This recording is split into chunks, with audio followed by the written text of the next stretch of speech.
Hello, I'm Jeffrey Mishlove. Today I'd like to look at the human condition. We are humans. And as such, we tend to think of ourselves as being a kingdom completely apart from the animal kingdom. Just as the animal kingdom shares many things in common with the plant kingdom, we are composed of cells and DNA and so on. I think of the animal kingdom as essentially apart from the plant kingdom, and the human kingdom as being apart from the animal kingdom, and the plant kingdom being apart from the mineral kingdom.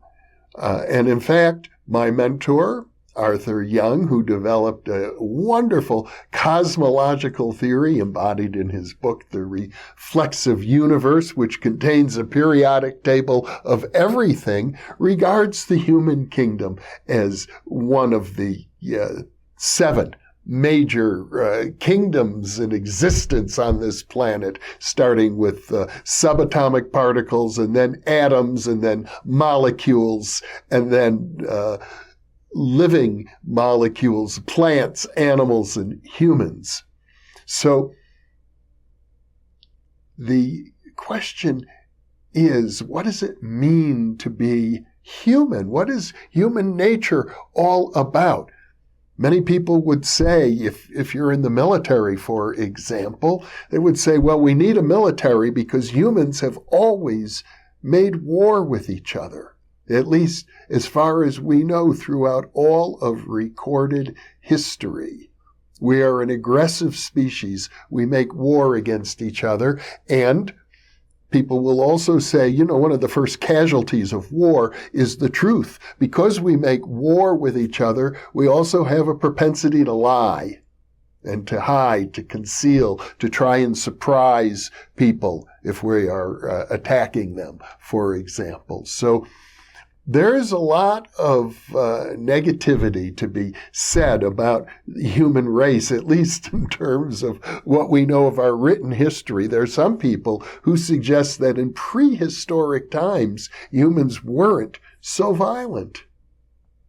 That maybe this is a cultural affectation that developed over time. But maybe we need to take an even deeper look, because as human beings, we are part of the natural world. We are part of nature. As much as we'd like to escape from nature and live in what we call civilization, we are composed of cells, and we are living organisms, and as such, we compete with other living organisms for our own survival. We look at the world around us and we try to maximize our survival potential, and we see that, we're competing with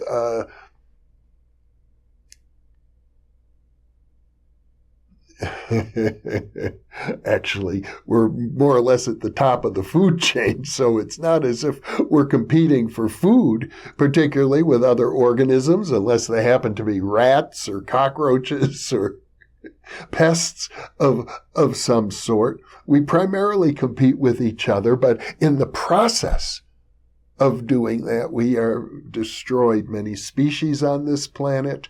Many species. We are now living through one of the largest mass extinctions in the history of the planet. And it's a mass extinction not caused by a comet or an asteroid, as in previous mass extinctions, but caused by our own behavior. And it started in prehistoric times. It's pretty well acknowledged that the earliest humans killed off many large animals that were alive at that time, like the woolly mammoth, hunted them to extinction, and other large animals. So I think it's fair to say that we are hunters, we can be aggressive, and we also have, according to the data of 150 years of parapsychology, we have a propensity for a modicum of psychic experience. That's part of what it means to be human as well. And along with the psychic side of things, that gives us the capacity for empathy, for feeling the pain of another person, and then the capacity for love and communion with other people, and the capacity for spiritual realization, altered states of consciousness, higher states of consciousness, a sense of communing with nature, not just struggling with nature, not just fighting with nature. So we're a species that can go in different directions. We can go high or we can go low. But what does that mean for you? What does that mean for me? I guess one might say it means that the future is in our hands collectively. And yet, we don't behave very well as a collective species if we're always making war and entering into conflicts and rivalries with other members of our own species. If the human race is going to survive and thrive, it would seem to me that we need to act as a whole. We need to act as a unity. A house divided against itself cannot stand. It's an old political saying. But how does that apply to the human race? I met a woman named Shelley Thompson many years ago, a very interesting, gifted remote viewer who believed herself to be in touch with many different alien species using remote viewing. And when I say alien, I mean from outer space. And she said, they don't regard us as an intelligent species. What they see when they look at the human race is they see we create pyramidal structures with an alpha male at the top of each of those structures, and then those pyramids fight with each other. The alpha males try to overcome each other.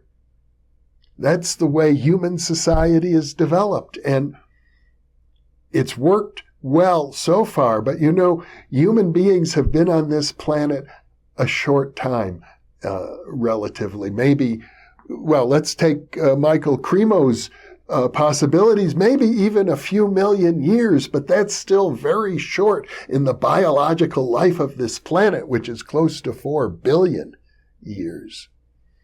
And if our race is going to survive, and of course, if you study a lot of science fiction works, you may come to the conclusion that we won't, that maybe we'll evolve into another species that will survive, but we won't. If we ever are to survive, even in a new form as a newly evolved species, we have to be able to act for the benefit of the entire species, and that means for the benefit of the whole ecosystem of which we are part, of the natural system of which we are a part. And I suspect until we can do that, our ability to grow in terms of our psychic and spiritual awareness is going to be quite limited.